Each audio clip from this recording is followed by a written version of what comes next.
I think I am going to just get started. And the first thing I'm going to talk about is the results of some of the decisions that you were making yesterday when you were looking at some of the proposed or possible recommendations around petitions and around referendums. So I'm going to share my screen because it's the easiest way to try and keep us on track. We've got lots of different numbers and lots of different letters and lots of different potential recommendations. But hopefully between the document that we sent you that set them out where we were at the start of this weekend and what I'm about to show you, it'll make sense. So let me just share my screen.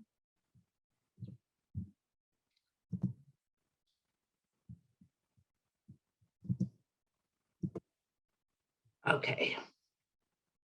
So yesterday afternoon, you spent some time in your groups considering some of the kind of emerging recommendations around petitions and referendums, and where things that, maybe seemed like a good idea initially when we think about it, or when we look at them in the balance of all the other things that we're talking about, and some of the already sort of starting to form conclusions around, for example, the need for a stronger parliament, that, you might want to change or shift. So when we were talking about petitions, we had this sort of resolution that largely was quite, had been broadly agreed in principle between weekend 5 and weekend 6, that actually petitions to Parliament were a useful tool for getting things that are important to people onto the agenda of Parliament, and the use of petitions should be extended. So yesterday, one of the things you were discussing was about the petition system should be extended to ensure that when a petition is debated in Parliament, it leads to a vote that can be acted on. And because what we know and what we've heard from the current situation often can lead to a debate, but actually not necessarily always to a vote. And it was seen by many of you as important that actually there was a vote, there was a resolution to this. So on the basis of your discussions yesterday and the agreement across the majority of groups, that we're going to add this one as a new possible recommendation that will go to the vote when we do the final vote.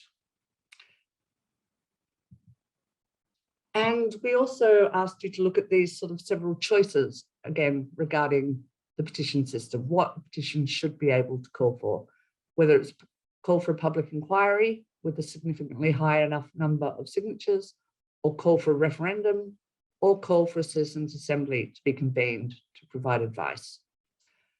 And when you were discussing in your groups and sort of voting whether this should go forward to the vote, 3C, about calling for a public inquiry, you agreed that was one that should go forward.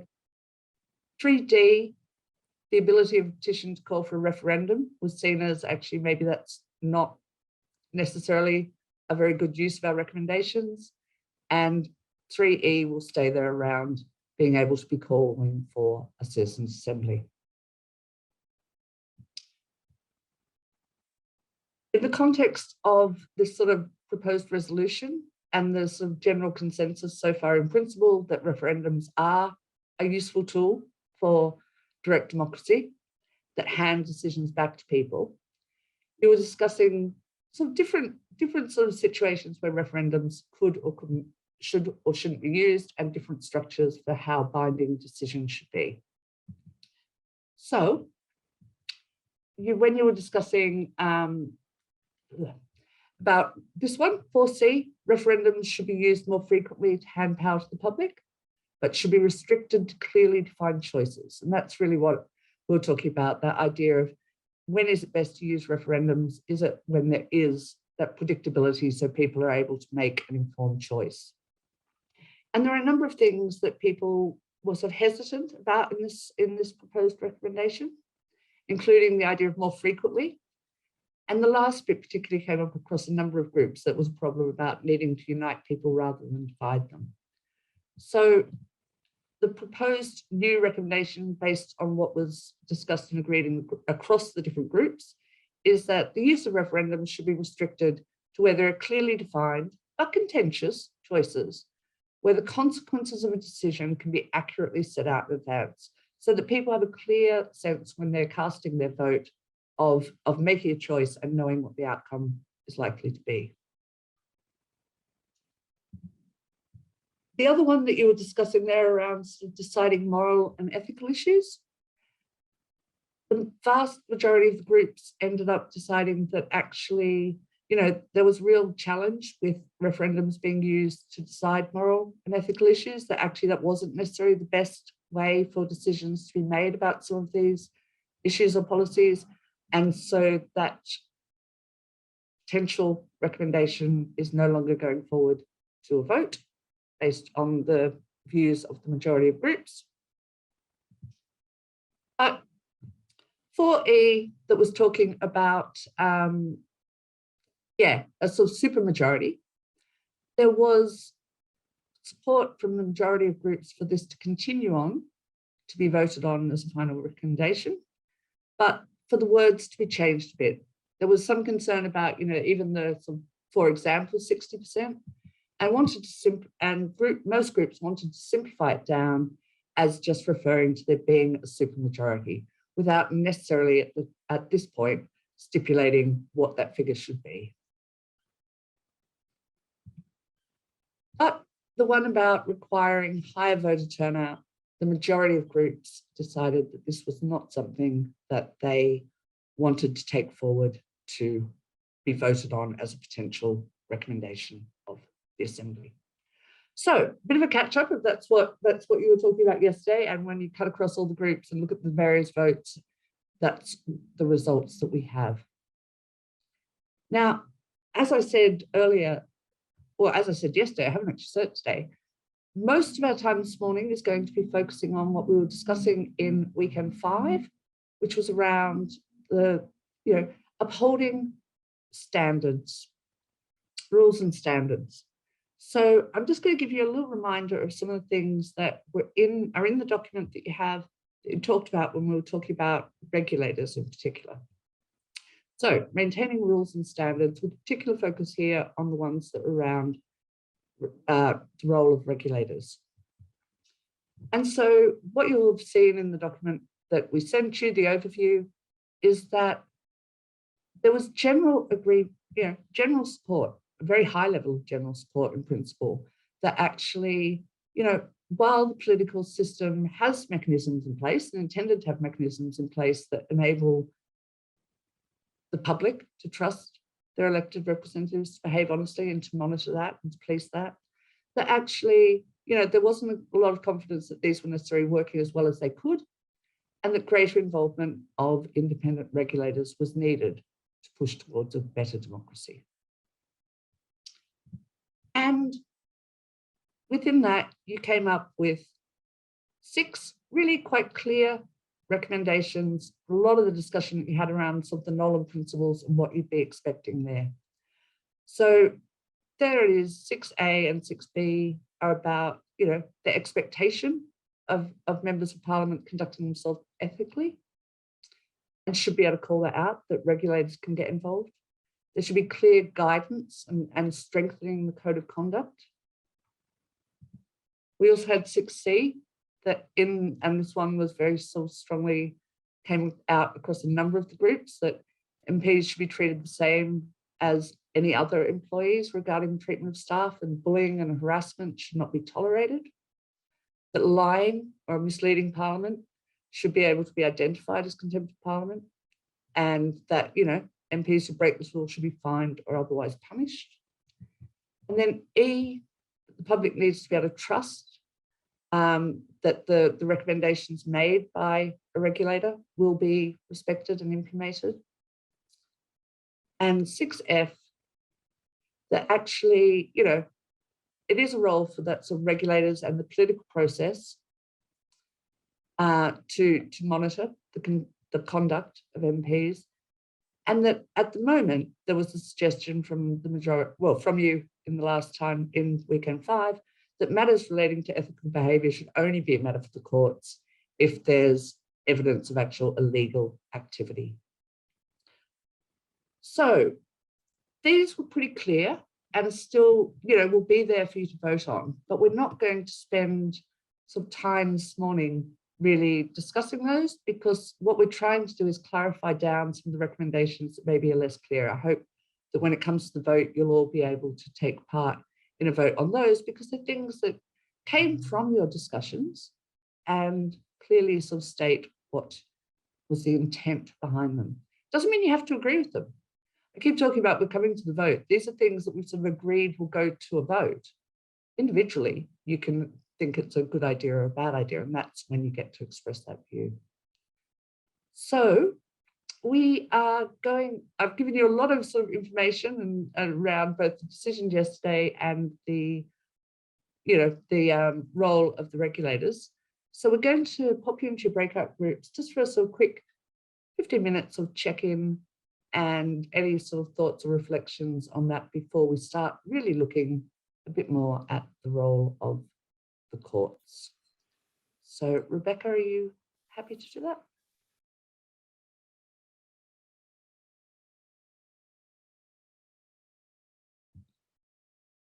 Okay. Clearly people have got into their first conversations and sort of getting themselves settled for the morning. They don't want to come back. We'll drag them all back through Zoom world very shortly.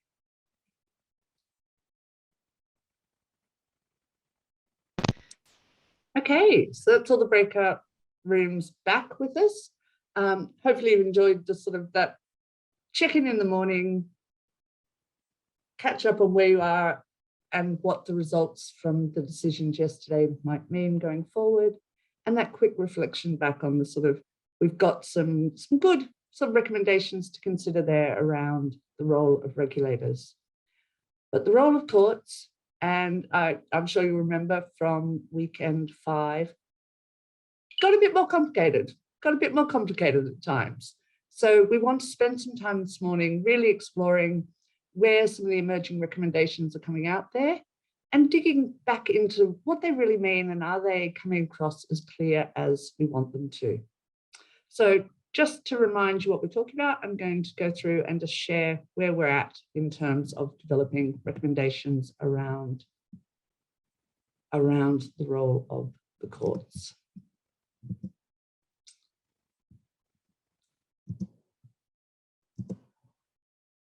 Okay. So, yeah, the role of the courts. Now, as you'll recall, and having the overview document that you've got, there was a proposed resolution around that had come out of the discussions and some of the votes that took place in the weekend 5, that we as an assembly believe that there's an important role for the courts to play in limiting the laws that can be passed by government when they're seen to challenge basic rights and core democratic principles. And that was something that received that in principle support from 90% of the voting members in that ballot between weekends. We also at that point asked you to make a choice because we had some potential recommendations that contradicted each other about what the role of the court should be. And overall, you supported the proposals that gave the courts more power.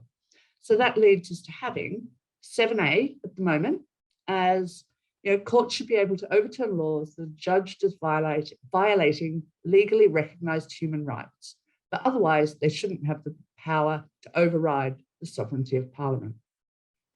And 7B, that the basic features of our democracy that protect the public's constitutional rights to participate and be represented should be hard for any government or Parliament to change.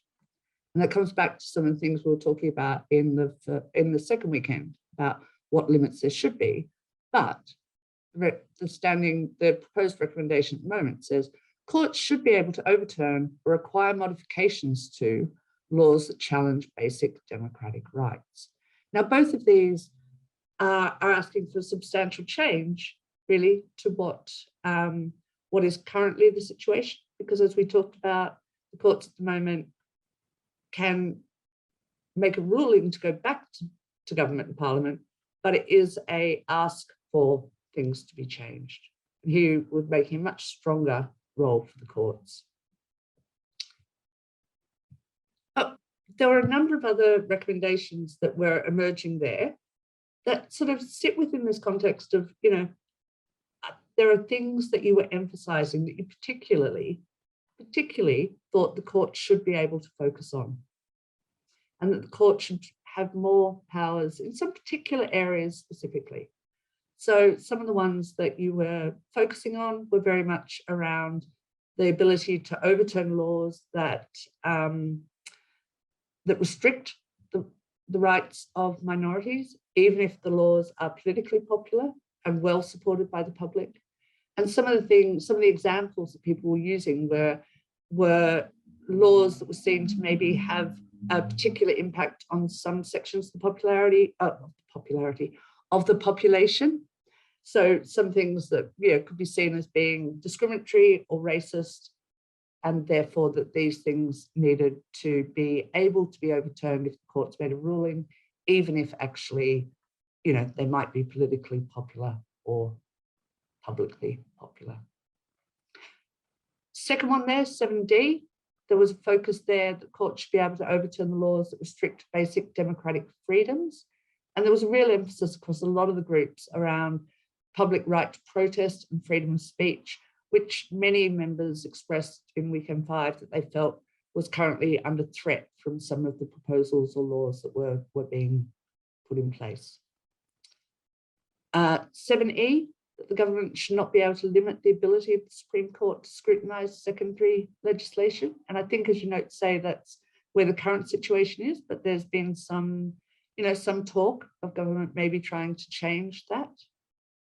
And this idea that, if courts only have those, what we've called soft powers to review laws and ask them to be reconsidered. So if that is the case, that actually overriding a court ruling should require Parliament's explicit consent. So again, linking to that strong role of Parliament that you've been emphasising throughout this weekend and previous weekends. So we're going to put you back in your breakout rooms, and for not quite the quick, fast-moving, quick decision conversations that we were having to have yesterday afternoon, but these are some things that really need a bit of sort of exploration. So it's a chance to sort of play with these ideas, see if they can be clearer, but also really work out why this seemed important. What is it that we really want to achieve with these recommendations?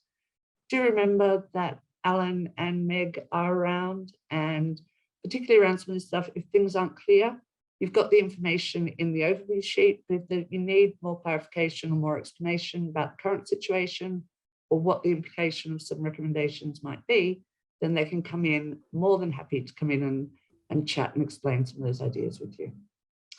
So we'll put you into the breakout rooms and enjoy your conversation. Great. It looks like all the breakout rooms are closed. Now, I know you're keeping Alan and Meg busy with lots of questions there, but hopefully, you've got a clearer sort of set of thinking now, I suppose, around what's important around some of these potential recommendations. That is essentially all of the proposed recommendations or possible recommendations that we have in that overview document that we've now been looking at or had the opportunity to look at over the weekend. So we started thinking about sort of Parliament and government and the sort of strengthening, strengthening the role of Parliament. We then were talking about, in the afternoon, the sort of role of the public. We focused in on the sort of petitions and the referendums, because there were things there that we needed to try and sort of get a bit more clarity around what do we actually want to be recommending, and we made the decisions on that. We then spent a bit of time, and I know you've been looking at, I've looked at some of the boards, tightening up some of the recommendations around where deliberative processes and processes like citizens' assemblies could be used, and also thinking about the wider role of the public in the representative system. We touched on briefly thinking about the role of regulators again this morning when we came back together. And there are some clear potential recommendations there that when it comes to the vote, you'll have the choice of supporting.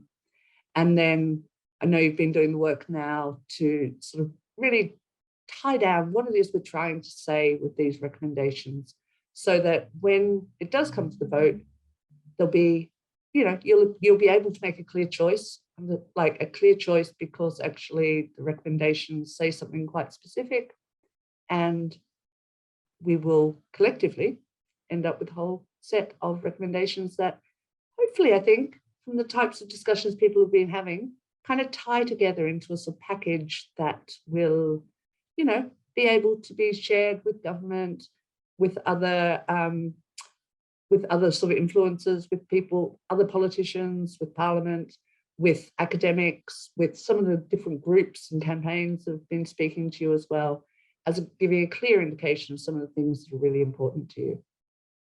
But what we haven't done yet, and we said we would, and it's going to be the last thing we're going to work on today, is give you the opportunity to have those sort of broader statements. You had the conversation yesterday morning where we asked you to look at a set of adjectives and start thinking, well, what are the things that, what reflects how you feel about the way democracy in the UK is working at the moment?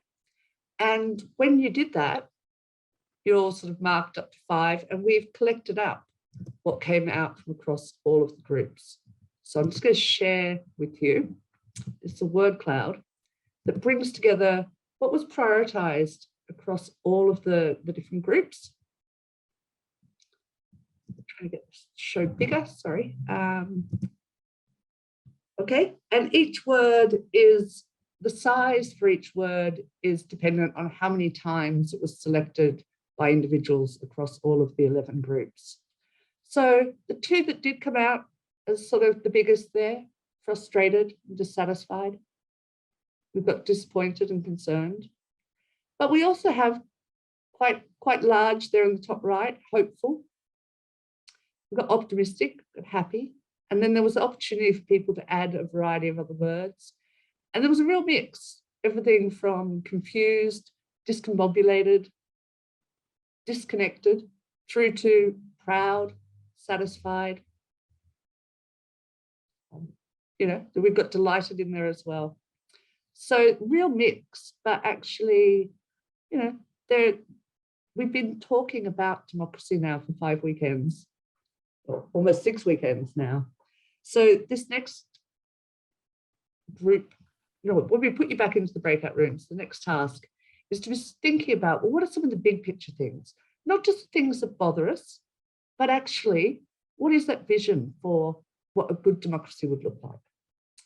So that, our aspirations, so that we can come up with a collection of statements which we can share, which we'll share before we finish up today, that acknowledge, some people do have some frustrations with the way things are working at the moment, but actually we have a vision for something that could be better. And think about the fact that we've got all of these sort of potential recommendations. This is not about coming up with a new policy or a new sort of very specific change necessarily, but thinking about the system as a whole and the aspiration for a good democracy. So I think we'll pop you back into the breakout rooms, and I look forward to hearing when you come back what you've come up with as these statements. So please do try and identify somebody from your group who's going to present that back to the rest of us as a way of finishing up the weekend. Session of the Citizens Assembly on Democracy. So I'm very excited to hear what you've come up with working in the groups. I know there was lots of interesting kind of concerns and frustrations, but also hopes and aspirations being expressed yesterday morning, and positivity and optimism as well. And so, really looking forward to hearing what you've got to say. And we're going to be using these statements within the report as a big sort of that overarching sort of statements about this is where people are feeling about how democracy is working at the moment, and what, where we hope it can go. And that couching that within, and the recommendations that we're going to be making are then designed to help deliver that. So we'll go to group 2. And I believe we've got Karen from Group 2. Okay, hi. So our objective was disappointed. So we feel disappointed about how democracy is working in the UK today, because the agenda is often political rather than working for us. Politicians often lack honesty, openness and integrity. It feels like do as I say rather than do as I do. We expect more from those being in a position of power and authority. No matter what party is in power, one part of the population is likely to be disappointed due to the nature of having a voting system. But in a good democracy, the people and their welfare would be at the forefront of all policy, laws and decision making. The system would be open, honest and transparent, and there would be a culture of respect. The politicians would lead by example and be accountable for their actions. There would be new political parties which are changing with the times, and with a spending cap on campaign funds, which are changing. So it's spending cap on campaign funds, and there would be an unbiased and balanced media. And then we also thought there'd be potential to explore proportional representation, which would support better inclusion for everybody. Okay, so some very big ambitions there, but yeah, exciting we're quite ones. proud of ours. Yeah, definitely that sort of people at the centre and people's welfare. So it's clearly coming across from a lot of the groups. That's great. Thank you. From Group 3, we've got Adrian.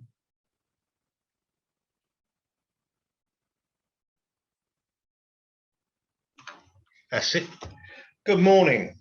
Yeah, we had the word hopeful, and along those lines, the feedback here that I've got to report is, firstly, for the present, there'll be another general election soon, and that's quite empowering, because it means we do have the strength and power to change the way things are running, and we believe that they're actually fair elections. And we're also happy that there are laws that protect our rights. And that's for the present. And that does make us hopeful. But looking forward to the future, because the nature of the word, hopeful, we have governments that are brave enough to listen to the People's Assembly. And that's, you've got to have some pretty broad shoulders to say, come on, let's have it, what you really think. And then you've got, there should be better scrutiny of secondary legislation. And we're hopeful that the government, if that goes through as one of our recommendations, we're hopeful that the government are going to listen, because that's right. It's right and it's proper, or in our humble opinion. And you're being pretty convincing right now. There should be better connection between the people and their elected representatives. Now, we know that goes on now, but given recent events as well, and the vulnerability of our MPs, hopefully that can improve and we can get back to where we really need to be. Even with these wonderful days, we've got it electronically, so perhaps that's maybe the way forward for getting a better connection. But we're hopeful that that's going to come forward. Thank you very much. Thank you, Adrian. Sounds like Group 3 definitely put a lot of thought in there. And I like, there is hope. There's some fundamental things that we can be looking forward to. Group 4, we've got Louise C. Hello there. We have optimistic. So we feel optimistic about how democracy is working in the UK, because our system is good and it's better than many other countries. We can all participate and talk freely about our democratic system and not be fearful or face consequence. Everyone's the ability and facility to influence change via standing for Parliament, running for office or signing a petition. But in a good UK democracy, we would apply the mechanisms designed to iron out the creases so that it works better. And we're hoping that some of the issues that have come to light during the Assembly will help make a difference, taking on board that we can't keep everybody happy, but can maintain fairness through applied processes. and that's our group. Thank you, Louise. I like the idea of sort of, ironing out some of the creases in the system. There's some fundamental things people are valuing there, but, recognizing we need to iron out a few creases still. Okay, so group 5. I think we've got Karen from group 5. Yes, Hi. hello, morning. Oh, Emily's just sharing the screen for me. Cool. Sorry, I've just got to do an adjustment so I can see. Yeah, we had the feeling, we had the word let down, and as a group, we felt let down because we feel disconnected from the people that are currently in power, not listened to and not represented in our democracy as a whole. But we feel that a good democracy is about public service and not self-service. It was quite concise in what we thought when we came to writing down our sort of tagline. So we went on then to try and be a bit more optimistic, and we chose a different word, and we thought we'd go with hopeful, because I think it's quite, well, as a group, I think we thought it's quite easy to get stuck in the negative. So we went with hopeful, and because we live in a democracy, we do have a vote. Much of what Adrian said actually in his group, that governments do change and their terms do come to an end. And they may listen to what we have put forward as a citizens' assembly, so that would be really exciting. And in a good democracy, we feel strongly that everybody should have to educate themselves about their vote, about democracy, appreciate what we do have, and participate and have an equal right to be heard. Thank you very much, Karen. Nothing wrong with nice, clear, concise statements when they give a really strong message there. They're really nice ones. Thank you from group 5. I'm not sure I know who's going to be feeding back from group 6. It will be David. He's agreed to do it, and I'm going to share the screen for him. Fantastic. Thanks, Andy. So David. I think you're still muted, David.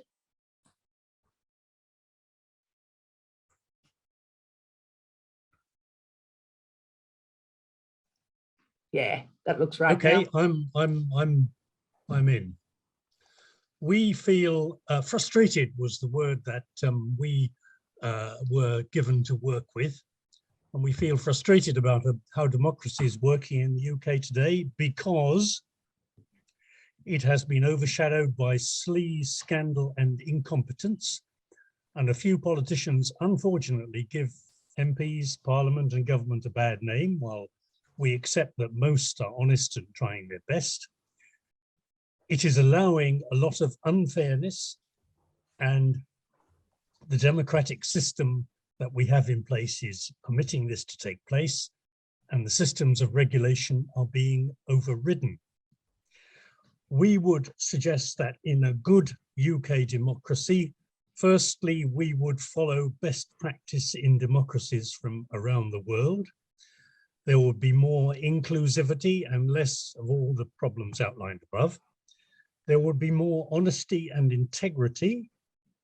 There would be a National Assembly that truly represented the people of the country and not simply acted as cheerleaders for the government. It would protect the weakest in society. There would be better educated voters. Basic rights would be protected. The elite would not have so much power. Work would be more fairly distributed, and there will be less homelessness and poverty. That sounds like utopia, but we do think we are frustrated that things could be better, and at the moment they aren't.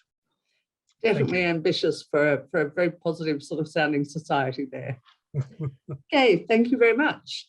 Group 9, we've got John. Hello.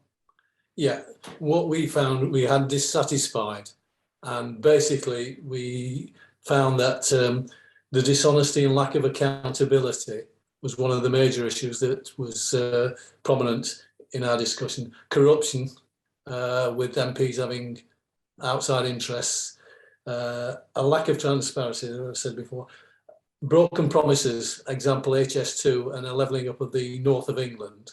The other element as well was the lack of opportunities for the people of less working class situation, in that they weren't brought up in an environment where politics was fundamental to them, as you know, people, more affluent people are, and this led to people believing that the Parliament itself was the old Eton's Boy Club, was run, and therefore would be self-perpetuating, and the interest there, and right or wrong, that the people in power would remain people in power, and there was very little checks and balances for the vast majority to curtail that power.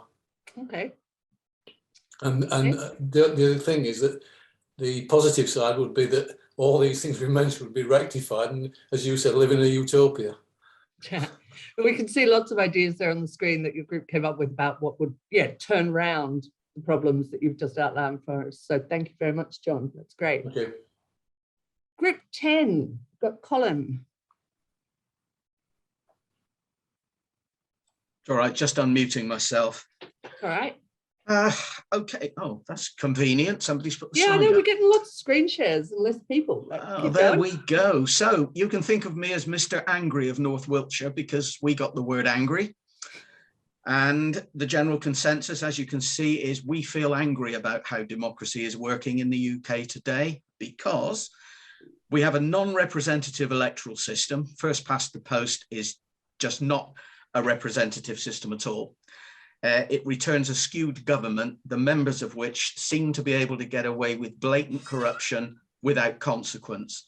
We have a culture of nepotism and cronyism. And as we've said, it just seems to be more and more blatant. They're not even trying to hide the facts. They are attempting to rewrite the British Constitution without any consultation with the people. On the subject of the Constitution, I know I do go on about this because I'm a passionate believer in it. For those of you who may not know anything about it, I studied it many years ago. On Facebook, there is a group called Common Law Assent that I recommend you might like to check out. There is a feeling of lack of respect by government for the public, which basically just comes from the first point. And perhaps very worrying, we feel insecure about the strength of the democratic system to withstand this treatment. So the way things are, we can see government picking away at the process until the process no longer works at all. And that is not a situation that any of us, I think, would wish to be in. In a good UK democracy, we would have a representative electoral system. We would have elected members acting out of respect for the democratic process and our constitutional rights. We as the public would be well informed and educated. There was a strong suggestion that this should actually start at school, where I understand the Constitution is taught in America. One of our members was from the States and stressed that. We feel that we could act to get change to happen. We would be able to identify the issues that we wish to put forward and have mechanisms that allow our voices to count. Finally, we think it very important that we need to have mechanisms to monitor and ensure that the system is working as it should, rather than as it currently does. Thank you. Thank you very much, Colin. Thank you all so much for the work that you've done there. I found it quite inspiring listening to these sort of aspirations, and I hope you did as well, hearing from the fellow members from across the Assembly. We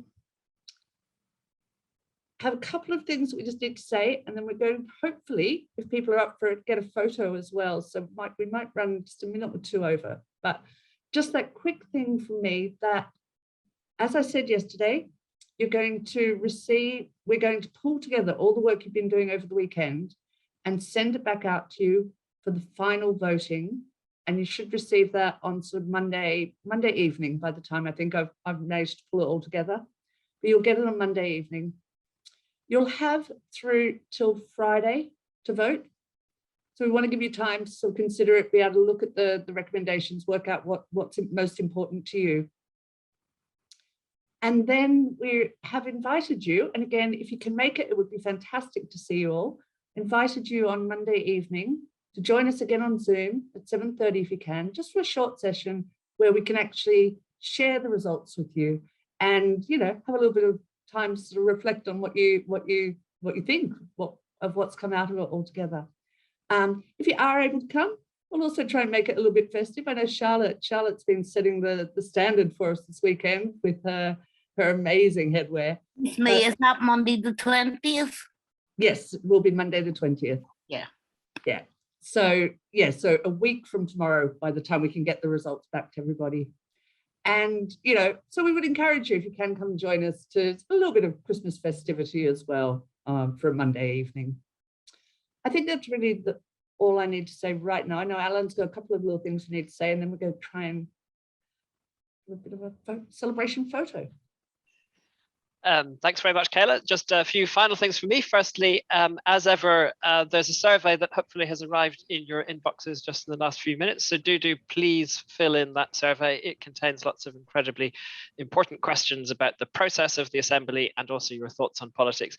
And there is a question there, which we haven't had in any of the previous surveys, about whether there are any aspects of democracy in the UK that you feel haven't had enough attention during the Assembly that you think ought to get more attention. So I know quite a lot of you feel that there are other aspects of the system you'd like to say something about. So there's a question in the survey, and we'd be really interested to hear your thoughts on that. And as ever, there will be a prize draw for one of the people who fill in the survey, an extra £100, and we'll be doing that prize draw at the event on the evening of the 20th of December. I will have a great Christmas hat. It won't be as good as Charlotte's, but I'll have a Christmas hat at that event on the 20th. So we do still have that event, but this is the last kind of formal gathering of the Citizens' Assembly, if you like. That final event is a voluntary one if you're able to join us. So just a couple of other things for me to say here. Firstly, I'd like to give my thanks, but also I'm sure I'd like to extend your thanks to all of the people who have made this Citizens' Assembly possible. So the support team of Rebecca and Charlotte and Ed and the other people in that team who've been doing fantastic work behind the scenes to ensure that we've all been able to take part. The team that I work with at UCL, Meg and James, and all the other people behind the scenes who've got all the expert speakers organized and so on, and indeed all of those expert speakers themselves who have given us their wisdom and thoughts over these weekends.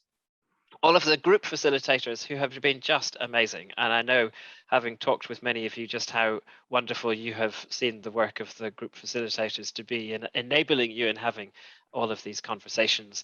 And last but very, very much not least, the wonderful Kayla, who has led us throughout this process so calmly and efficiently and effectively, and has been doing a really, really terrific job. And finally, let me say thank you and huge congratulations to all of you as the members of the Assembly.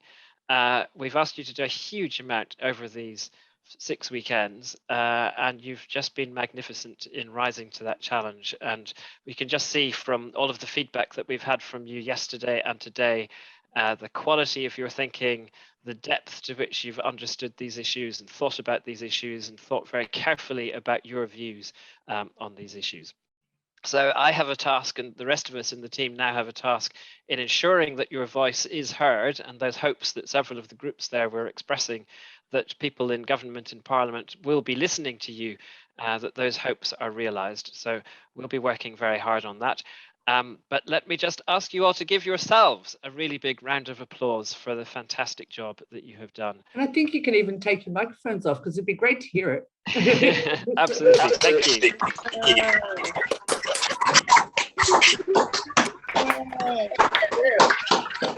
Thank you all. Thank you. Uncle. Can I just say one more thing? Thank you, Alan, Kayla. Can I say one more thing? Noise filtered. We'd love to get a photo, which will just be a screenshot of as many of you as you can. If you don't want to be in the photo, that's okay. You can turn your camera off. If you do have your camera off but would like to be in the photo, please turn it on now. And take that moment to let people either sort of, fix their hair, make sure they're, they're sort of sitting in the right place, brush your beard, all of these sorts of things that need to happen. Everyone's sitting up, and if people are ready and happy and smiling, we're going to take a few photos across the screens. So, and you can wave or smile or whatever you like to do, but thank you. It's great.